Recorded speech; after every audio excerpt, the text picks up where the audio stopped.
Le face-à-face. Et oui, après la plongée dans le Grand Bleu, on va plonger dans le bain de la santé avec Jean-François Toussaint, qui est professeur de physiologie à l'Université de Paris et directeur de l'Institut de recherche biomédicale et d'épidémiologie du sport. Bonjour Jean-François Toussaint. Bonjour. Très heureux de vous recevoir pour essayer de comprendre un peu ce qui se passe. Alors, vous allez me dire, mais on est abreuvé du matin au soir, justement. On est peut-être un peu trop abreuvé.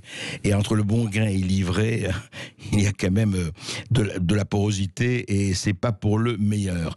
Mais juste, je voudrais revenir, parce que vous avez signé avec 35 chercheurs universitaires et médecins, une tribune il y a quelques jours en disant « Nous ne voulons plus être gouvernés par la peur ». Et vous dites notamment, je ne vais pas lire tout le communiqué, mais ça, évidemment, on en a beaucoup parlé et à juste titre.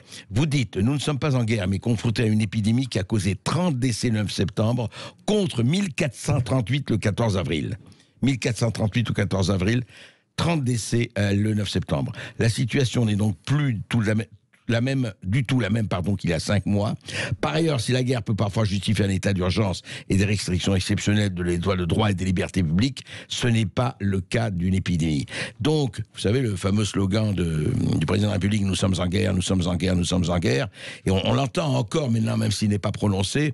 Attention, attention, attention. Où en est-on, professeur Toussaint ? Il faut regarder ce que cette épidémie est en train de produire sur l'ensemble de son impact, c'est-à-dire quelle est l'interaction complète entre cette espèce virale et notre espèce humaine. Les deux éléments forts sont de regarder le monde, l'Europe, la France. Le monde, nous avons eu un pic en moyenne hebdomadaire, puisqu'il faut arriver à comprendre ce qui se passe sur 7 jours pour avoir un âge. Il y a toujours cette variabilité, quel que soit le pays. Nous a montré que nous étions mi-avril à 7000 décès en moyenne chaque jour. Dans le monde. Dans le monde. On est descendu, puis on est remonté avec d'autres pays qui ont été atteints en juillet, fin juillet.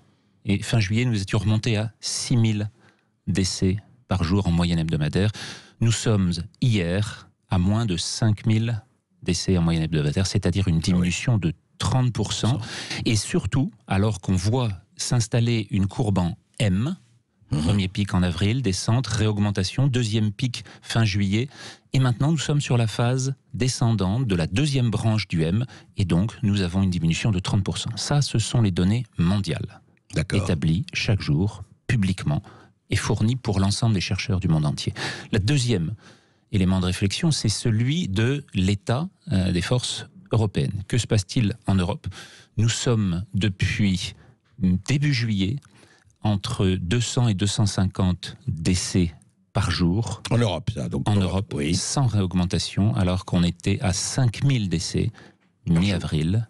C'est énorme. Et on est passé de 5000 à 250. À 250. Et il n'y a aucune réaugmentation significative, et toute la question est celle de la significativité par rapport à l'ensemble des données européennes. On va en reparler tout à l'heure, par exemple sur la mesure de cet excès de mortalité que l'on va avoir avec un instrument très important mis en place il y a plusieurs années pour suivre les variations liées aux épidémies, aux canicules, aux vagues de chaleur, aux vagues de froid.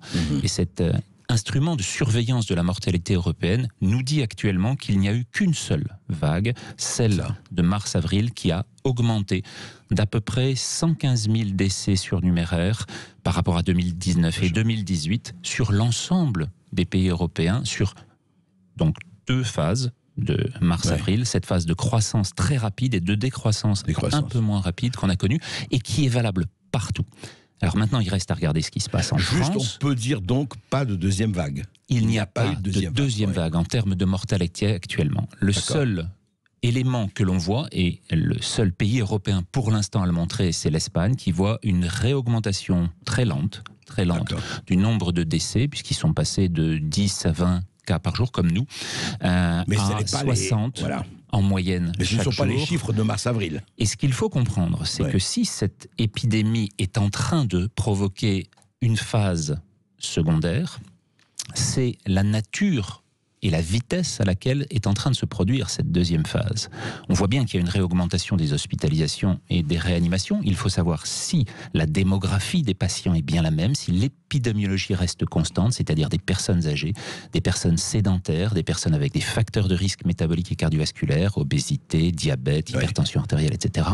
Si celle-là reste la même, ce qui est pour l'instant ce que nous disent les réanimateurs, alors à ce moment-là, il faut regarder quelle est la vitesse de propagation. Or, cette pente-là, en termes exponentiels, même s'il ne s'agit pas exactement d'une exponentielle, c'est plus compliqué que ça, c'est semi-exponentiel avec des caractéristiques fractales. Peu importe, on ne rentrera pas dans ces détails, la pente elle-même nous indique ce qui se passe. Or, la pente des cas positifs était 15 fois plus importante en mars, au moment de l'augmentation et au moment du tsunami, lorsqu'on a pris cette phase. Ça, c'est pour les cas positifs, c'est-à-dire les tests. 15 fois plus importante. 15 fois plus importante qu'elle ne l'est actuellement. On voit une augmentation qui pourtant fait toute la communication des autorités sanitaires actuellement pour dire il y a une explosion, il y a quelque chose. Et on voit en Europe une augmentation, en France, plus importante encore de sujets positifs. Attention, je ne parle pas de malades, je parle simplement de sujets positifs. Il faut le dire, parce que il faut le dire et le redire. Et oui, parce que... Et cette pente actuelle est 15 fois plus faible que celle que nous avons connue en mars. Mais il y a encore plus important, c'est-à-dire que pour une épidémie, ce qui compte, c'est de regarder le nombre de personnes qu'elle va malheureusement emporter, c'est-à-dire le nombre de décès. Le nombre de décès, pour l'instant en France, ne réaugmente pas de manière significative, alors qu'on nous l'a promis tous les 15 jours depuis le début du mois d'avril, cette fameuse seconde vague qui ne s'est toujours pas produite. Et la réaugmentation que l'on voit, qui n'est pour l'instant pas significative, a une pente 300 fois inférieure à celle du tsunami du mois de mars. C'est très important de rappeler ça. Ces coefficients-là doivent être sur la France, mesurés sur la France. On est dans une phase dans laquelle on a connu quelque chose de 300 fois plus puissant au mois de mars. Voilà où nous en sommes. Donc à partir de là, il faut regarder les faits, il faut regarder la réalité, proposer des interprétations, voir si ces interprétations sont confirmées par les chiffres et l'évolution de la pandémie dans les jours et les semaines qui suivent, et adapter notre réaction, adapter nos comportements à cette seule réalité. Alors c'est très important ce que vous dites, parce que justement, vous rappelez le tableau, vous décrivez le tableau, et en même temps on assiste, vous avez vu qu'en Gironde, dans les Bouches-du-Rhône, les préfectures disent attention, il faut refermer, il faut qu'il y a des clusters, ils repartent, il faut absolument, alors les bars, les restaurants, etc., attention, pas de rassemblement, etc. Et en même temps, on voit, et vous le dites d'ailleurs vous le dites, il faut évidemment protéger les plus faibles, mais de même que l'imposition du port du masque dans la rue, y compris dans les régions où le virus ne circule pas, l'efficacité du confinement n'est pas démontrée scientifiquement. Et on a l'impression aujourd'hui d'un discours alarmiste qui revient très fort, d'ailleurs vous le savez depuis 2 semaines. Alors c'est quoi cette espèce de je ne sais pas, de dysfonctionnement, c'est quoi ce hiatus? C'est une difficulté après la sidération que nous avons connue, liée à ce tsunami du printemps auquel nous avons été confrontés, mais c'est pas la première fois que nous l'avons été. Dans les années 69-70, dans les années 58-59, plusieurs fois, notre pays, au cours des dernières décennies, a connu des vagues comparables. Vraiment, on n'est pas du tout dans l'importance à la grippe de Hong Kong et à la grippe asiatique de ces deux phases des années 50 et des années 60. On a connu ensuite d'autres maladies autrement mortelles. Le sida, dans les années 80 et 90, avant de trouver une thérapie et des modes de prévention qui puissent être utiles. Il ne s'agit absolument pas actuellement d'une pandémie comparable à la grippe espagnole, ou plus encore à la peste noire, la peste médiévale, auquel pourtant elle a été comparée par les autorités sanitaires. Cette erreur de focale, cette erreur de proportionnalité est actuellement diffuse dans l'ensemble du monde des conseillers, et je ne parle pas de conseillers scientifiques ici, je parle de conseils qui sont des conseils politico-sanitaires et qui n'ont pas chaque jour envisagé les multiples interprétations scientifiques de la réalité. Ils ont adopté une posture idéologique, on peut le dire, Cette posture a été retenue autour de simplement le suivisme des recommandations de l'OMS, qui a, au cours du confinement de Wuhan et d'une partie du Hubei seulement, c'est-à-dire quelques pourcents de la population chinoise seulement, voulu diffuser dans le monde l'idée que la seule mesure possible face à une pandémie était de mettre tout le monde au fond de la cave et de ne plus bouger de cette caverne. C'est ça. Or, il y avait d'autres façons de le faire, de multiples pays ont eu d'autres façons de réagir très rapidement avec cette idée d'aller diagnostiquer, tracer et d'isoler seulement les malades et non pas tout le monde. Ça a été le cas de la Corée, ça a été le cas de Taïwan, ça a été le cas de Hong Kong, ça a été le cas de Singapour, ça a été le cas y compris de la Suède en Europe, qui a dit, moi je regarde, je prends cette option, je ne vais pas confiner l'ensemble de ma population, je n'aurai pas besoin, ils ne l'ont toujours pas utilisé comme un élément de santé publique, je n'ai pas besoin du masque dans les lieux publics. Le masque est extraordinairement utile dans les lieux clos en phase pandémique létale. On va continuer à en parler, c'est passionnant. Jean-François Toussaint, après ceci, à tout de suite. Sud Radio Berkov dans tous ses états. Le face-à-face. Sud Radio Berkov dans tous ses états. Le face-à-face. Et nous continuons ce passionnant entretien avec le professeur Jean-François Toussaint, professeur de physiologie à l'Université de Paris et directeur de l'Institut de recherche biomédicale et d'épidémiologie du sport. Et c'est vrai, hors antenne, Jean-François Toussaint, on parlait d'une nécessaire désintoxication. Parce que vous le dites aussi dans ce manifeste que vous avez signé avec d'autres scientifiques, nous ne voulons plus être gouvernés par et dans la peur. Or, c'est ce qui se passe en ce moment, ça continue, ça. Et effectivement, responsabilité, culpabilisation.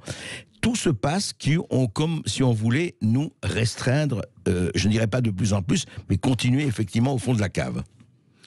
Et ce point-là, il est important à comprendre parce que derrière, ça veut dire qu'il faut pouvoir mettre en place des solutions qui puissent s'appliquer à l'école. L'espoir, oui. Parce qu'à un moment donné, les enfants qui se voient privés de classe pendant 2 semaines pour un simple cas positif, je répète à nouveau, pour des enfants ou des maîtres, maîtresses, professeurs des écoles qui sont seulement porteurs d'un fragment viral, n'a aucun sens. De la même façon... Ils ne peuvent pas répandre la maladie. À peu près... Enfin, plus de la moitié actuellement, et probablement les 3/4, voire 9 sur 10, des cas positifs actuellement diagnostiqués sont des gens qui ne sont pas contagieux. Pourquoi ? Parce que les tests PCR, dans lesquels on utilise 40 cycles d'amplification, arrivent à détecter des quantités infinitésimales qui ne sont seulement que la trace d'un organisme qui s'est défendu. Et c'est donc en fait la démonstration d'une capacité de défense et d'une guérison que l'on est en train de mettre en place. Et cet élément-là, contrairement à ce qui est dit, n'en fait ni des malades, ni surtout des contagieux, puisque c'est autour de cette idée des cas contacts qu'il fallait mettre en place pendant les mois de février, mars, avril en France, cette stratégie-là, alors qu'elle ne s'applique plus du tout lorsque l'on est sorti de cette phase létale du printemps. Quand on est face à cela et qu'on voit les queues devant les laboratoires de biologie pendant des heures et des heures pour des gens qui sont jeunes, qui sont sains, qui sont asymptomatiques et auxquels on a seulement dit « attention, vous avez des risques considérables », eh bien c'est se tromper sur la présentation du risque et sur l'élément de communication qu'on en donne à l'ensemble de la population. C'est se tromper et tromper les gens. Bien sûr, puisque derrière, ça veut dire qu'ils vont être sortis de la société, ça veut dire que des mamans, des parents, des pères vont devoir aller chercher leurs enfants à l'école, vont devoir arrêter leurs activités, vont devoir supprimer, alors qu'on est dans une phase qui n'est maintenant plus une phase sanitaire. Attention, ça reste une maladie sérieuse, c'est une maladie qui doit être prise en charge de façon sérieuse dans tous les hôpitaux, par l'ensemble des médecins généralistes, par l'ensemble des personnels soignants. Mais ce n'est pas la raison, et surtout pas avec la pente de progression dont je vous ai parlé tout à l'heure, qu'on doit mettre l'alarme et la panique comme si nous étions au mois de février. Nous sommes actuellement dans une phase beaucoup plus lente dans laquelle il faut trouver des mesures adaptée et proportionnée. Alors on va en parler, Jean-François Toussaint, mais comment vous expliquez qu'un conseil scientifique, vous en parlez dans votre manifeste justement, mais au-delà de ça, comment vous expliquez que des gens, je ne dirais pas autoproclamés, choisis par le politique et autres, eh bien continuent de tenir, Jean-François Delfrécy, pour ne pas le nommer, le président du conseil scientifique, le même discours alarmiste. Il a été un peu recadré par Macron, mais à peine. C'est-à-dire qu'on a l'impression qu'il y a la réalité que vous décrivez, et puis il y a un certain nombre de personnes, il ne faut pas faire d'attaque de personnes, mais quand même, qui discourent comme si ceci n'avait aucune espèce d'importance. Comment vous expliquez cela ? Il y a deux éléments. D'abord, celui de l'erreur initiale, celui de ne pas envisager toutes les options de ce qu'allait être la maladie. Ils sont partis uniquement sur ce que l'Imperial College, et donc les simulations des algorithmes, laissaient entendre les modélisations pour 500 000 décès en France et plusieurs millions de décès en Europe.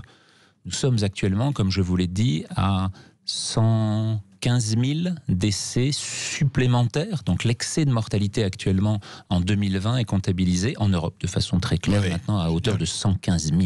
On n'est pas aux millions, donc on est à un ordre, au moins un ordre de grandeur. Oui, mais ils s'en sont aperçus, ça. Donc ce premier point est celui de l'erreur d'interprétation. Ensuite, c'est de persévérer dans l'erreur.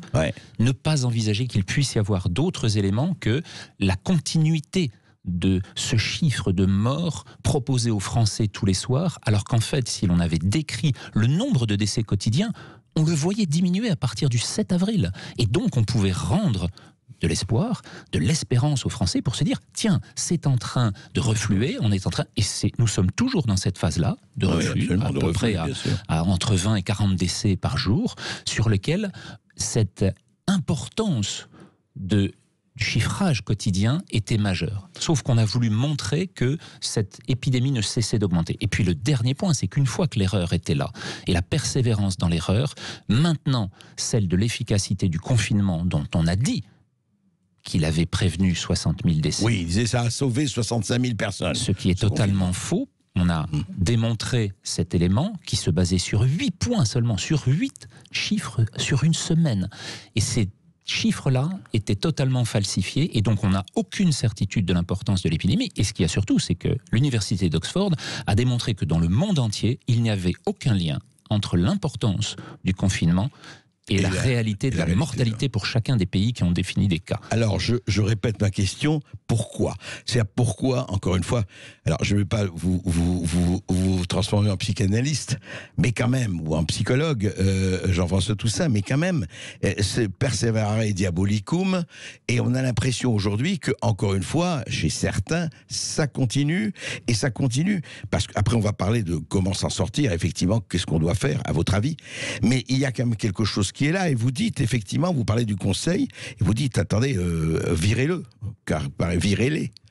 Mais en tout cas, à nouveau, ce que l'on voit, c'est que cet élément dans la persévérance aboutit à quoi ? Aboutit à une décision qui est considérable, dont on voit, en particulier par la démonstration suédoise, auquel on avait promis 70 000 morts, et qui termine cette phase épidémique avec 6 000 décès seulement. C'est-à-dire qu'il en manque toute la Suède, 92%. Toute la Suède a fait seulement 8% du nombre de décès qu'on lui prévoyait avec les modélisations de Neil Ferguson et de l'Imperial College. Donc on peut supposer, au niveau français comme au niveau européen, que l'estimation est à peu près de cet ordre-là. On a grossi d'un facteur 10 le risque. C'est énorme. Le facteur 10, le risque, alors que donc nous étions, sur une phase qui a abouti à 30 000 décès. Sur ces 30 000 décès, il faut là encore voir que l'excès de mortalité en France n'est compris qu'entre 12 000 et 15 000 par rapport aux autres années. Entre 12 000 et 15 000, c'est l'INED qui a proposé et qui a montré, c'est déjà ses premières estimations. Donc ce qui arrive maintenant, c'est de se dire dans un conseil politico-sanitaire qu'il ne s'agit que d'un instrument sanitaire, un confinement, alors qu'en réalité, c'est un instrument sociétal majeur. C'est la seule arme de destruction massive qui a été utilisée au XXIe siècle, puisque c'est la seule qui a concerné quasiment la moitié de l'humanité. C'est la première fois dans l'histoire. C'est la première fois dans l'histoire.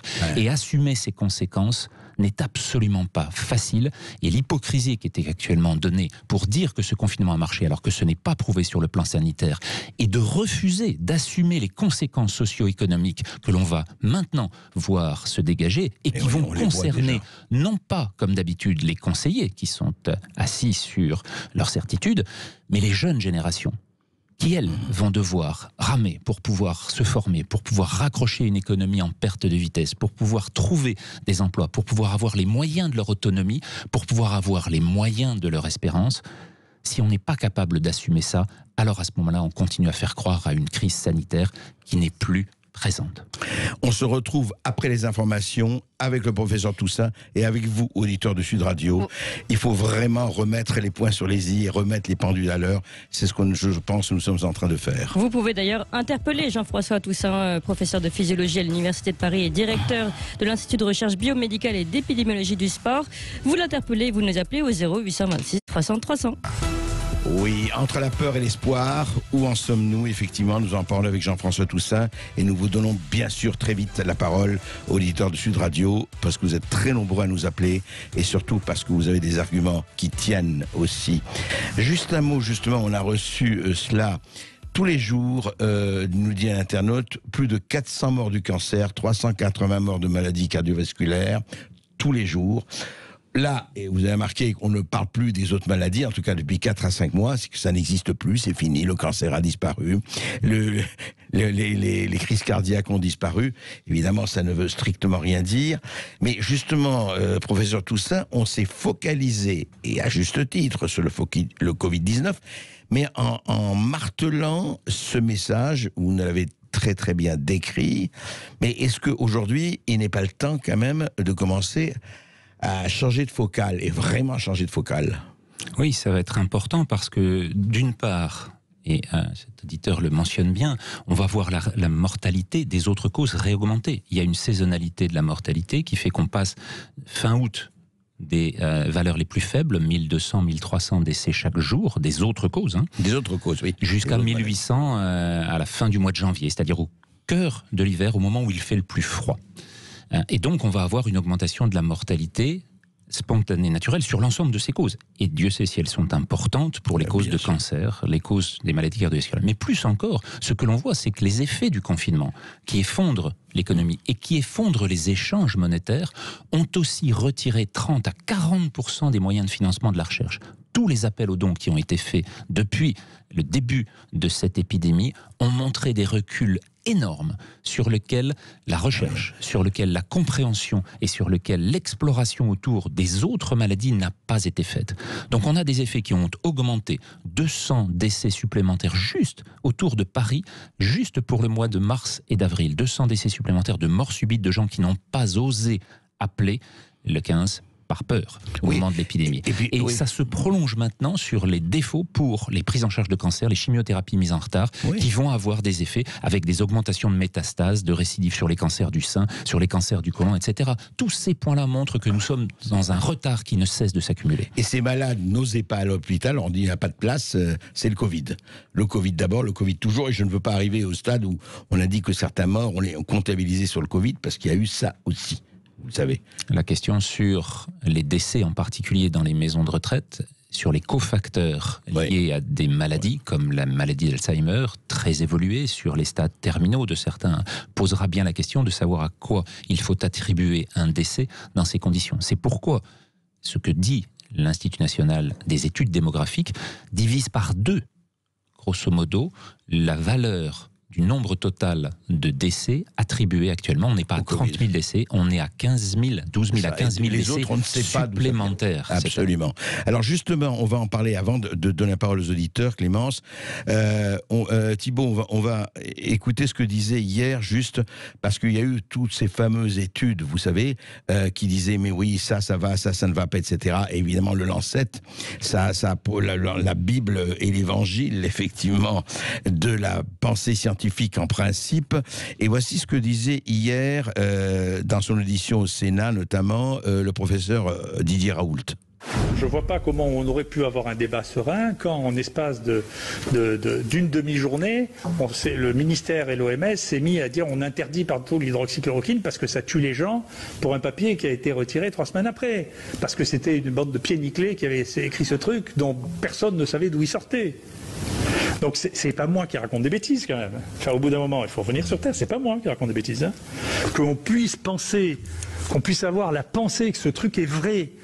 Quand on parle d'un médicament qui a été donné à 2 milliards d'habitants, ça veut dire qu'au bout d'un moment, on a une déconnexion des 2 parties de son cerveau, qu'il y en a une qui est devenue guerrière et symbolique, et puis l'autre qui est restée pragmatique ou pas d'ailleurs.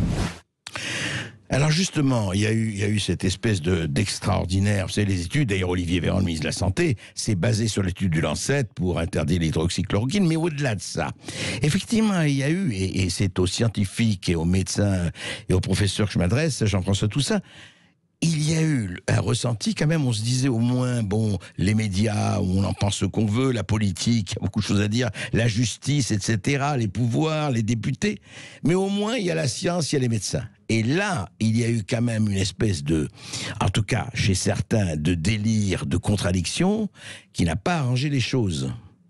Et c'est quand même assez grave, ça aussi.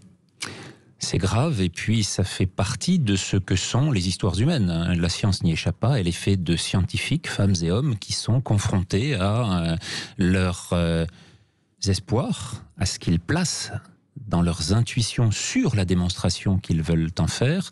Ils se placent dans un mode particulier d'exercice. Raoul l'a très bien dit.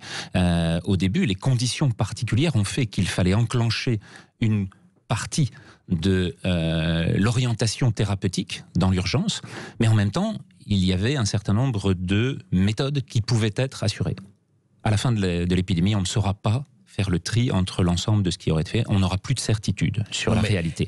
Mais ce qui est certain, et vous faisiez bien de rappeler cette phase, c'est-à-dire que celle du Lancet, soi-disant des grandes études, a été tout aussi pernicieuse et tout aussi dévoyée. Des 2 côtés, on a vu des choses qui étaient incertaines. La Bible, vous le disiez, mais elle peut être finalement en réimpression de temps en temps, porteuse d'un certain nombre de fautes, sans parler de péché originel. Mais si c'est en ce contexte-là, on voit des données qui n'ont pas été accessibles, parce que justement, le soi-disant signataire de ces 2 articles dans le New England Journal of Medicine et dans le Lancet refusés parce qu'ils les avaient tout simplement inventés, on voit bien que cet effet-là qui a enclenché par l'OMS et par les autorités sanitaires un refus n'était pas justifié. Ce refus n'a pas été remis en question derrière. Ce que l'on voit, c'est que toutes les études finalement étaient positives, négatives, donc neutres. Il n'y a pas eu d'effet manifestement important, mais il n'y a pas eu d'effet secondaire non plus. Donc il n'y a pas eu ce qu'on craignait sur l'ensemble. Et une fois de plus, on n'aura plus la possibilité, parce que l'épidémie est partie d'Europe, on n'aura plus la possibilité, sur le nombre de cas graves, de faire l'ensemble de ces études qui nécessitent des grands nombres de patients. Et on revient effectivement à ce que vous avez dit, les investissements ont diminué, les dons ont diminué, et effectivement ce n'est pas en enfermant tout le monde qu'on va régler le problème. Peut-être qu'on peut écouter nos auditeurs, Clémence. Oui, vous êtes déjà très nombreux à avoir composé le 0826 300 300 pour poser des questions justement à notre invité, le professeur Toussaint. On peut commencer par Zara qui nous appelle de Paris. Bonjour Zara. Oui, bonjour. Bonjour Zara. Vous m'entendez bien? Oui, très bien. Alors, d'abord, je voudrais commencer par vous remercier, Sud Radio, André Berkoff, parce que pendant cette crise sanitaire, vous avez été parmi les seuls médias à donner la parole à des gens qui ont pris beaucoup de risques, qui en prennent encore, et qui avaient un discours différent de tout ce qu'on a pu entendre. Merci, mais on va continuer dans ce sens. Voilà. Comptez sur nous. Eh ben, j'espère vraiment, parce qu'on en a vraiment besoin. Et je voudrais en profiter pour remercier bien sûr le professeur Toussaint, parce que comme d'autres, ils m'ont beaucoup aidé pendant cette crise sanitaire pour avoir un discours, alors pas seulement rassurant, mais un discours cohérent, avoir une autre... nous donner des données claires, en fait. Et moi, ce que je voudrais dire, c'est qu'au début de cette crise sanitaire, comme beaucoup de Français, j'ai regardé essentiellement les médias classiques, la télé, et ça m'a mis dans un état d'anxiété que vous pouvez imaginer. Oui, bien sûr. Et en fait, si des gens comme le professeur Toussaint, le professeur Perron, le professeur Didier Raoult et d'autres, je vais peut-être en oublier, n'avaient pas eu le courage de prendre la parole et de dire les choses différemment, autrement, de réfléchir à toutes ces questions, de nous donner des données claires, franchement, je ne sais pas comment j'aurais pu survivre à cette crise sanitaire. Et je pense que je ne suis pas la seule, et je pense que beaucoup de Français en ont marre, et qu'on a vraiment, vraiment besoin que vous continuiez ce que vous faites, tous autant que vous êtes. Je voudrais aussi le remercier pour la tribune dans le Parisien. Alors, il n'est pas le seul, ils sont beaucoup. Et moi, j'ai une question pour lui. Je voudrais savoir pourquoi est-ce que vous n'êtes pas entendu par le gouvernement ? Pourquoi est-ce qu'on continue de dire que l'hydroxychloroquine, ça marche pas? Je suis pas médecin, mais pourtant, moi, j'ai eu la chance, grâce à plein de gens qui m'ont éclairé, notamment le professeur Toussaint, le professeur Perron et les autres que vous avez interviewés. Et grâce à eux, j'ai pu, moi, regarder les données. J'ai pu, moi, regarder les données scientifiques, les informations. J'ai pu voir que le Lancet avait dit n'importe quoi et que ça avait fait beaucoup de mal. J'ai pu voir qu'il y avait donc a priori des solutions, des médicaments, que le confinement effectivement avait des effets délétères, que ça avait peut-être, on verra après, mais que il est fort probable que ça ait tué des gens. Je voudrais savoir pourquoi est-ce qu'on ne l'écoute pas. Alors Jean-François Toussaint va vous répondre, effectivement. C'est une question que je voulais vous poser, mais ça a très bien fait de la poser. Effectivement, est-ce que vous n'êtes pas écouté? Écoutez, je ne sais pas. Nous étions 35 jeudi, on est déjà plus de 150 aujourd'hui, signataires de cette tribune.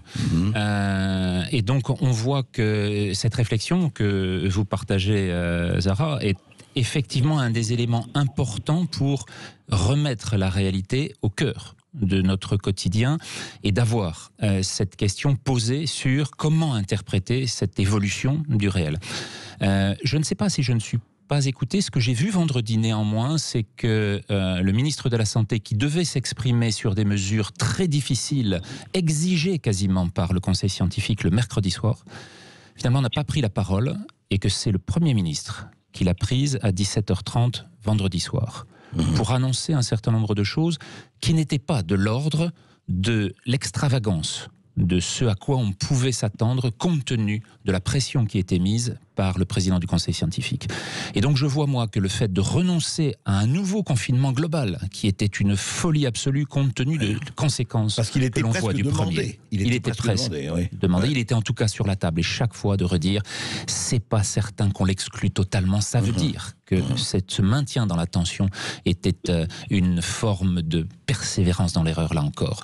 Le deuxième point, qui est celui de diminuer la quarantaine de 14 à 7 jours, montre bien qu'il n'y a pas d'évolution de la pandémie de façon dramatique. Sinon, on serait passé de 14 à 28 jours.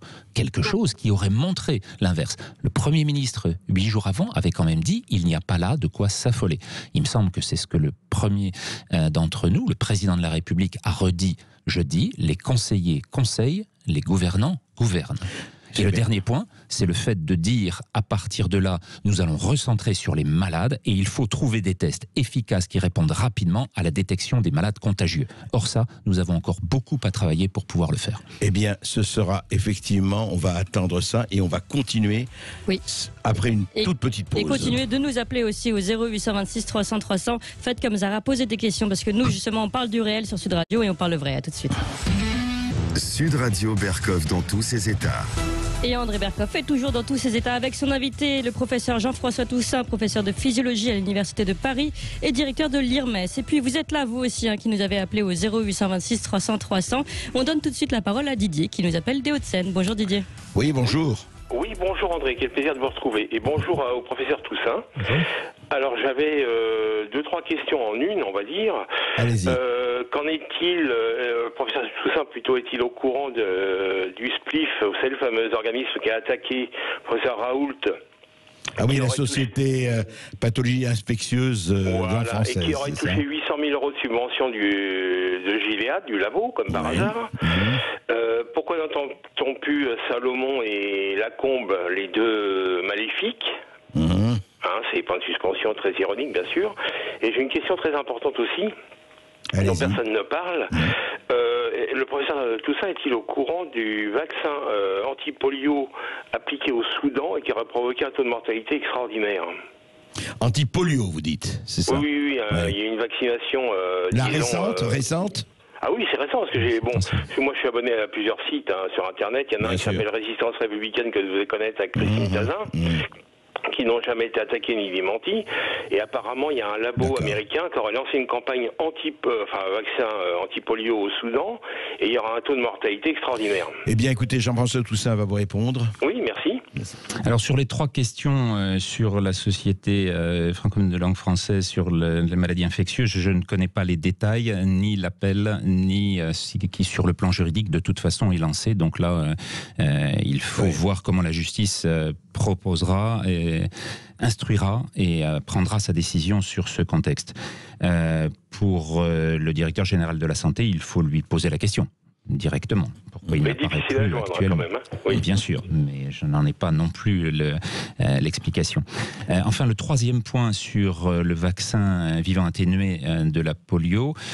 Effectivement, l'OMS a déclaré il y a 15 jours que la polio avait été finalement éradiquée en Afrique, alors qu'au même moment, on voyait réapparaître des cas dans l'Est de l'Afrique, en particulier autour de ces effets liés à une atténuation et à une conséquence sur l'immunité des populations en rapport avec ce vaccin.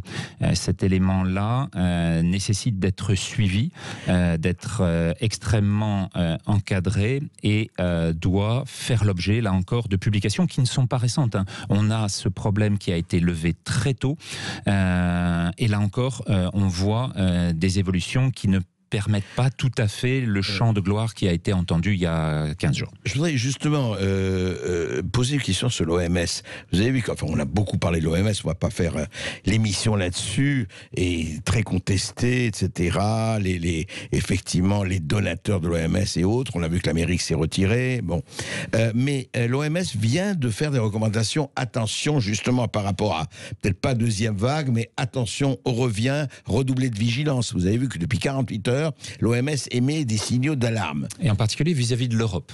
Absolument, vis-à-vis de l'Europe. Alors, c'est quoi ça? C'est une contradiction très totale. Intriguant, la façon dont l'OMS a présenté cette pandémie comme une menace pour l'humanité.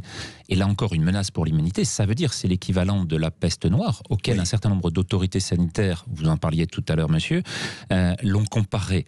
Si on avait eu la mortalité de la peste de 1348 en 2020 avec le SARS-CoV-2, à ce moment-là, on aurait eu le tiers de la population concernée qui serait décédée. Le tiers d'une population mondiale à 7,5 milliards, ça fait 2,5 milliards de décès. De décès, oui. On en est à 850 000 maintenant. Ouais. Là encore, les ordres de grandeur ont été à ce point confondus que l'on ne peut pas parler autrement que comme le faisait le président Waldmeier, président de l'Allemagne, qui disait « Ceci n'est pas une guerre, ceci est un test de notre humanité ». Oui, c'est très joli. Mais alors justement, l'OMS, est-ce que, franchement, soyons clairs, est-ce que l'OMS aujourd'hui, avec ce qu'ils font, a une quelconque légitimité? Je parle ces appels qui sont pratiquement politiques. Encore une fois, cet appel à dire « Attention, attention, danger, danger ». Cet appel-là, une fois de plus, ne se fonde que sur l'augmentation des cas positifs, donc et non pas sur l'augmentation du nombre de malades et de décès, et sur l'absence d'augmentation du nombre de décès pour l'instant en Europe. C'est-à-dire que cette deuxième phase éventuelle, qui est toujours repoussée à dans 15 jours, dans 2 semaines, est à nouveau celle qu'utilise l'OMS actuellement, alors que ça fait 10 fois depuis le début avril qu'on s'est trompé sur le déconfinement, sur le relâchement, sur la fête de la musique, sur les clusters de Mayenne, sur les matchs du PSG, qui n'ont pour aucun entraîné d'augmentation significative de la mortalité. Sur le meeting de masse à Berlin contre le masque, il y avait 200 000 personnes ou 100 000 personnes. À ma connaissance, il n'y a pas eu de pandémie, enfin en tout cas... Il n'y a eu aucun effet sur la mortalité allemande, qui se compte en moins d'une dizaine de cas depuis 2 mois, comme pour le reste des pays européens.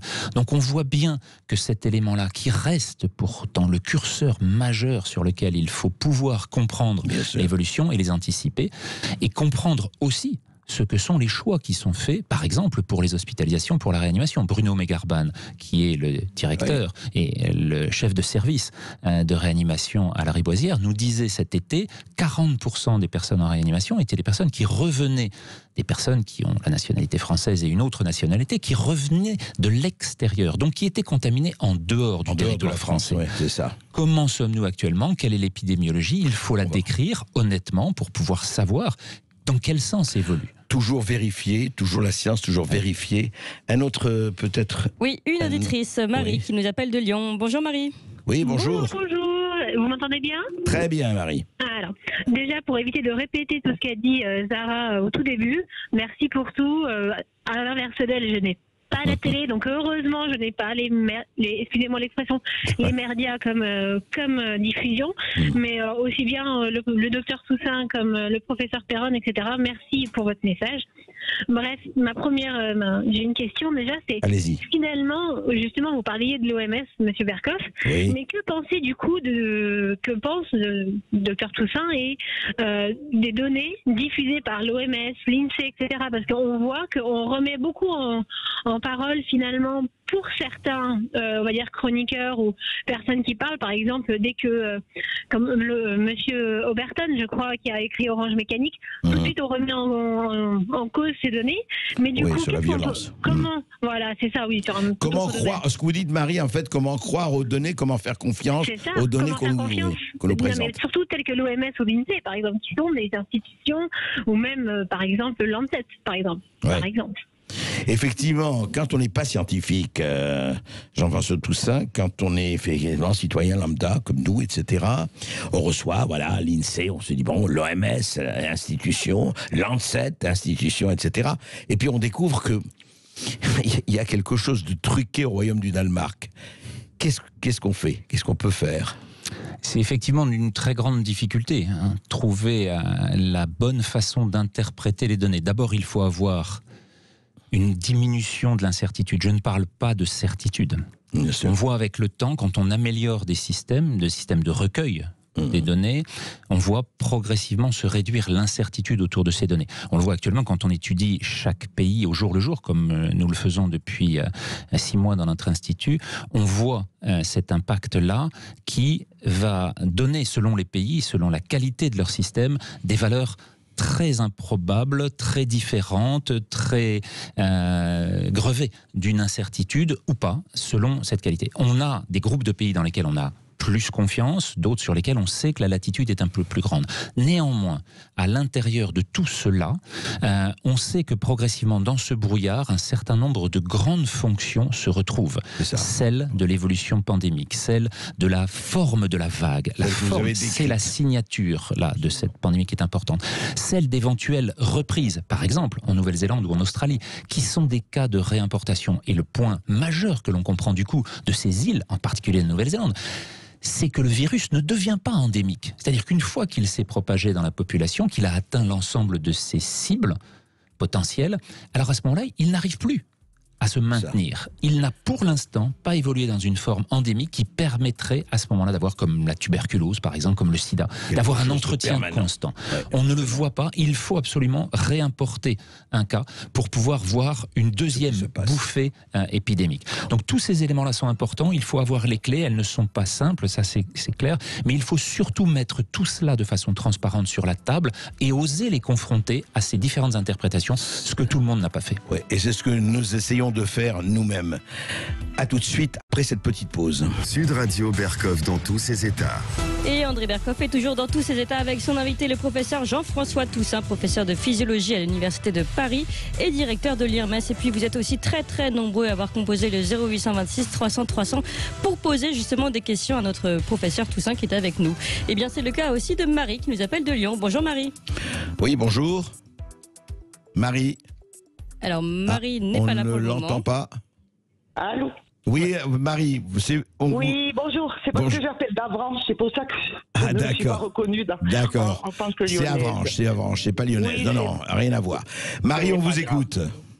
Oui, je voulais en premier lieu remercier le professeur Toussaint du bien qu'il a pu faire en tout cas en ce qui me concerne, d'entendre une voix, parce qu'au départ, si vous voulez, quand vous avez la chance, j'estime que ça a été une chance pour moi de sortir de la peur rapidement, et que vous n'avez que contrepoids le docteur Raoult, dont tout le monde le prenait pour un charlatan, on le faisait passer pour tel, c'était compliqué. En fait, les gens qui qui commençait à comprendre qu'on se sentait seul. Et quand des voix se sont élevées, ça a commencé à changer les choses. Oui. Absolument. Ah oui, vraiment, de se dire, je suis pas folle. Bon.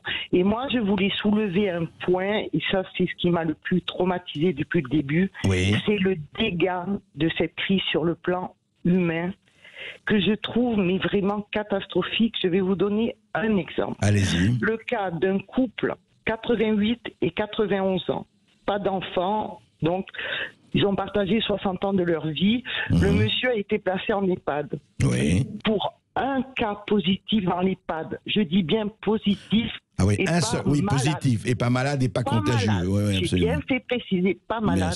Bien sûr. Elle ne peut plus voir son mari qu'une fois tous les 15 jours sur rendez-vous, dans une pièce spéciale, séparée par une table avec un masque. Elle ne peut même pas le toucher. Ouais. Et des exemples comme ça, il y en a plein. Je ne parle pas des gens morts en EHPAD, dont la famille n'a même pas pu les voir, les enterrer, enfin bon, bref. Et je trouve, si vous voulez, je me dis, quand est-ce qu'on va arrêter le massacre ? C'est toutes ces personnes malades. Une amie qui a perdu sa mère de cancer, elle ne l'a pas vue les 3 dernières semaines. Oui, c'est vrai que les dégâts humains, de ce point de vue, c'est terrible. Et d'ailleurs, Jean-François Toussaint, de ce point de vue, vous avez vous-même un témoignage poignant, que vous nous avez dit. Oui, j'ai reçu un certain nombre de courriers, vous pouvez l'imaginer, et j'ai celui-ci qui est totalement pertinent par rapport à ce que vous décrivez, madame, qui est celle de, finalement, notre incapacité à accompagner les dernières semaines, les derniers mois de personnes auxquelles on souhaite pourtant, par le biais d'un accompagnement dans les EHPAD, est-ce que le A est celui de personnes âgées, dépendantes, ou de personnes abandonnées dans le contexte actuel. Je voudrais vous lire ce très bref courrier de madame Guylaine Châtelier qui m'a autorisé à le faire. D'il y a 2 semaines. Elle me dit: j'accompagne mon époux qui vit depuis 3 ans dans un EHPAD et depuis le mois de mars, c'est une souffrance morale en raison des conditions draconiennes imposées par la direction. Après 3 mois et demi de fermeture, des visites de 30 minutes en juillet, l'établissement a été refermé en août et les visites d'1 heure sur rendez-vous n'ont repris qu'en début septembre. Ce que je vis depuis des mois me révolte. J'ai fait part de ma colère, de mon indignation à la direction, laquelle ne souhaite plus me répondre. L'important étant qu'il n'y ait pas de cas positif pour ne pas être la cible des médias. Il n'y a eu jusque-là, et il n'y a aucun cas dans l'établissement. La direction nous a fait peur pendant tout l'été, parlant de 2e vague. Nous n'avons eu aucun répit sur le plan psychique. Les résidents, pourtant, sans stimulation, ont énormément diminué. La résidence est devenue un lieu de non-vie. L'ultra-sanitaire, le biologique l'emporte sur l'éthique. Les malades Alzheimer ont besoin pourtant de contact, surtout dans leur état avancé. Et on les prive de notre affection, c'est dévastateur et les conséquences en sont dramatiques. Quel terrifiant miroir, hein. Je pense que les médias, on a peur des médias, on ne dit rien. Oui, c'est Madame Châtelier résume absolument de façon complète ce que vous présentiez, madame, comme l'un des effets majeurs du confinement dans des établissements qui ne sont pas faits pour cela et qui ont, sur une version ultra sanitaire, utiliser un seul mode de raisonnement sans pouvoir revenir à celui de l'accompagnement, une fois de plus, surtout à partir du moment où la phase la plus létale de l'épidémie était passée, c'est-à-dire après le mois de juin. Le fait de pouvoir redonner à un moment donné cet avenir, y compris pour ceux qui sont dans les derniers moments et qui ont un besoin plus important encore que tous les autres de notre présence, de nos soins, de notre affection. Ce point-là a été l'un des dégâts majeurs qui a vu pour certains établissements plus de décès par abandon, par suicide, que par maladie. Qu'il n'y en a eu par le Covid. Clémence. Oui, après ça, donc on redonne la parole à Laure qui nous appelle de Caen. Bonjour Laure. Oui, bonjour. Bonjour Monsieur Bercoff, bonjour Monsieur Toussaint. Oui, alors moi j'appelle de Caen. Je voulais dans un premier temps donner mon expérience personnelle. J'étais en vacances la semaine dernière en région PACA, dans le Var précisément. Oui. J'ai attrapé un petit coup de froid. Je suis allée voir mon médecin hier, j'avais un rhume. Donc, en fait, on m'a demandé de faire un test PCR que j'ai fait ce matin. Oui. Donc, 2 heures d'attente, 150 personnes, voilà. Et au final, on m'a demandé de ne pas venir travailler. Au travail, on ne souhaite pas ma présence non plus. Ouais. Donc voilà, a priori, bon, je vais bien. J'attends les résultats qu'on m'a dit que je vais avoir entre sous 3 et 8 jours. Ouais. Alors, des tests, oui. Voilà, des tests. Alors, si vous voulez, moi, ma réflexion, c'est qu'à mon niveau, j'ai l'impression qu'on entretient une psychose, en fait, parce que là, on va arriver en automne, tout le monde va avoir des rhumes, tout le monde va avoir des rhinopharyngites, tout le monde va avoir la grippo. Et qu'est-ce qui va se passer pour l'économie si on ne peut plus aller travailler?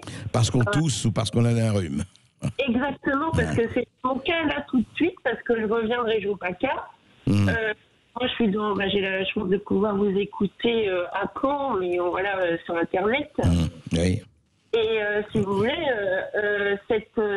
j'ai l'impression que les médias, pas forcément vous, hein, mais les médias entretiennent une psychose avec le gouvernement et le comité scientifique, parce que encore la semaine dernière, ils avaient dit on va droit dans le mur. Oui, on l'a dit, oui. Mais Marie, justement, je voudrais juste rebondir sur ce que vous dites, et c'est vrai.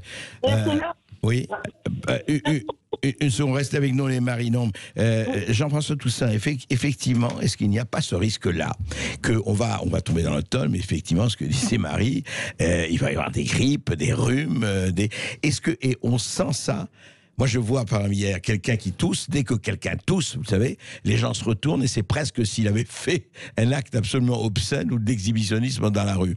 Est-ce qu'on ne risque pas, vu le paysage mental dans lequel on vit aujourd'hui, est-ce qu'on ne risque pas, on aura des simples grippes et que ça va dégénérer en autre chose? 2 éléments, celle de l'appréciation du risque, là encore, revenir au réel. Les coronavirus responsables du rhume, on en a depuis des milliers d'années.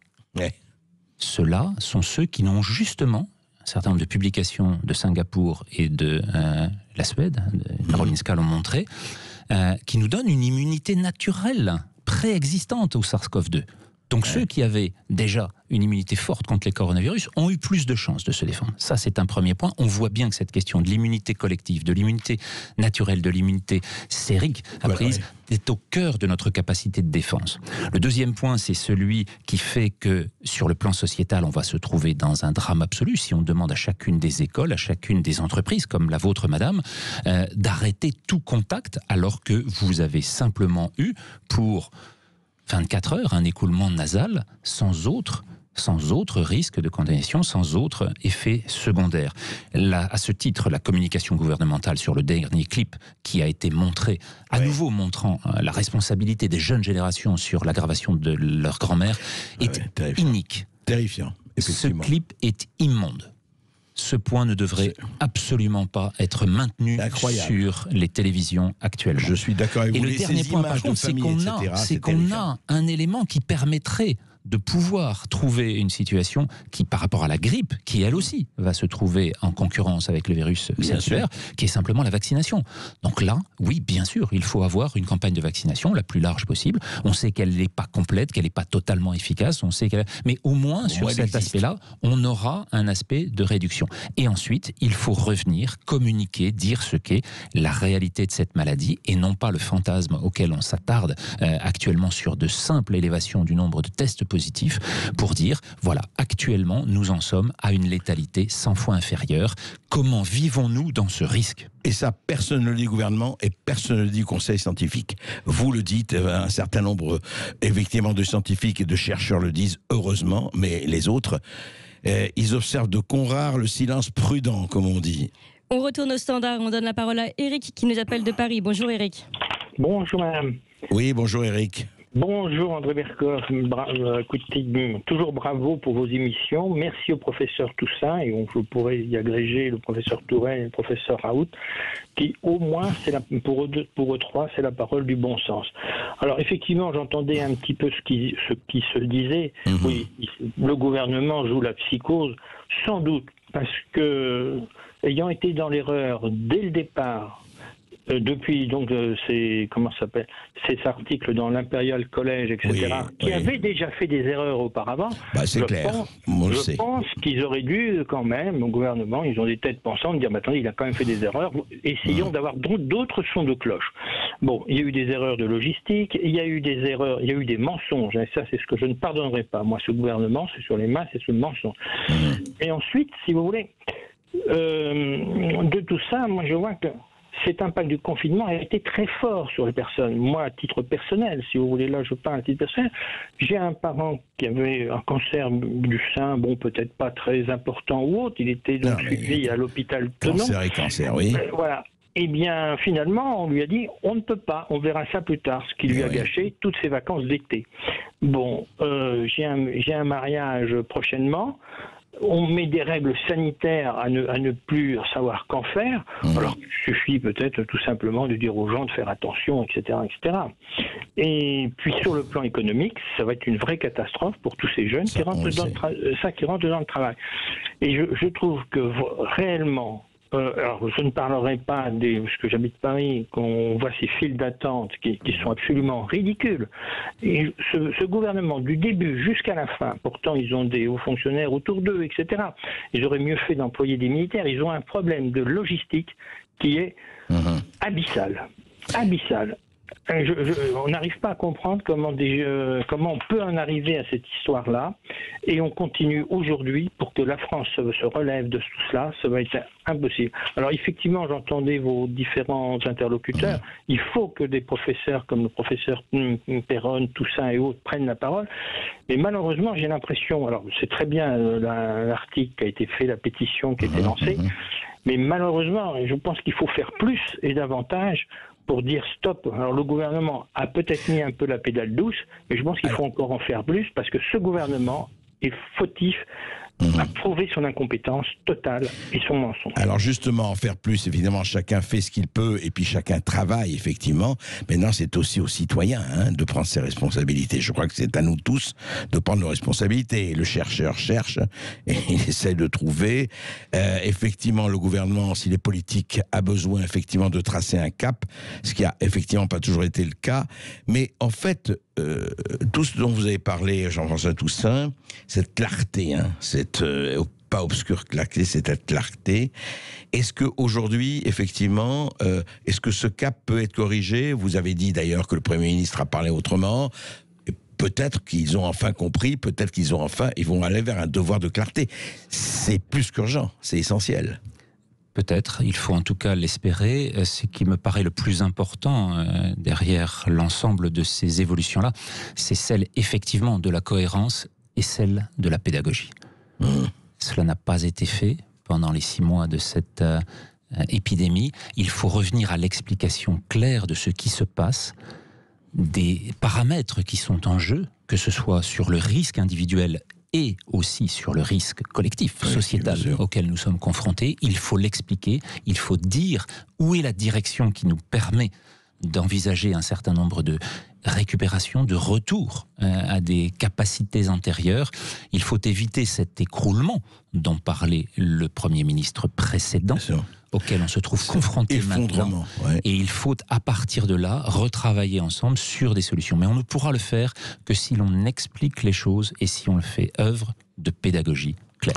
J'espère progressivement, en continuant à cela, à travailler à cette solution. Et merci, et grâce à vous et à quelques autres, justement, on le fait, cet exercice pédagogie. Merci beaucoup au professeur Jean-François Toussaint qui a pris le temps justement de nous expliquer, de chiffrer, d'aller au fond des choses. Et puis vous restez avec nous et vous continuez de nous appeler au 0826 300 300. Sud Radio Berkov dans tous ses états.